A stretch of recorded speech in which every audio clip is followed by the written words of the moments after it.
Turabaramukije bantu bakunda ibiganiro bya Channel Jom Sport Update Time Show.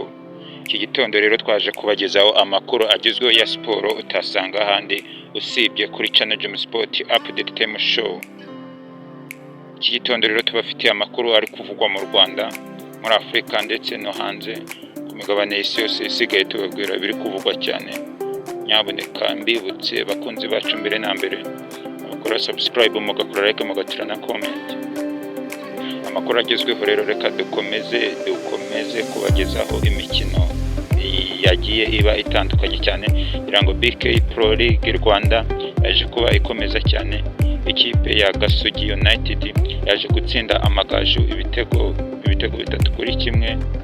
Ikipe ya Gasogi iza kwitwara neza cyane, aho imikino yari ishize yari idahagaze neza, yari itari kwitwara neza cyane, kugira ngo uyu mukino wafashije Gasogi kugenda izamuka mu myanya, aho igeze ku mwanya wa 8 iri kugenda yitwara neza cyane, kugira ngo Kiyovu nayo yazaga kuba ikina cyane. Kiyovu nayo yaje kwitwara neza nyuma y'uko yaje gutsinda ikipe ya Rutsiro igitego 1-0. Ikipe ya Kiyovu nayo iri kwitwara neza cyane, yaje kubikora itsinda igitego 1-0. Uyu munsi rero hateganyijwe imikino itandukanye cyane, kugira ngo imikino iri bube itandukanye cyane. Ikipe ya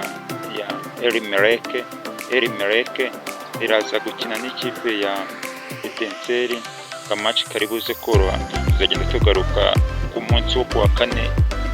BK Pro League izakomeza. Ikipe ya Al Hilal izakira ikipe ya APR FC Football Club. Bakunze amakuru agezweho ya siporo rero reka mbajyane muri UEFA Champions League. UEFA Champions League yakomezaga cyane. Emirates Stadium byari ibirori cyane, aho ikipe ya Arsenal nyuma y'umwaka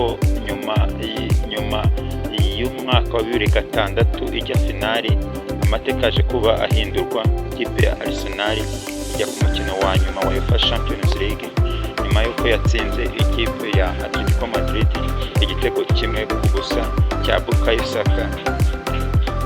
Saka. Rwose yaje kuba ahindurira amateka ikipe ya Arsenal nyuma y'umwaka wa 2006.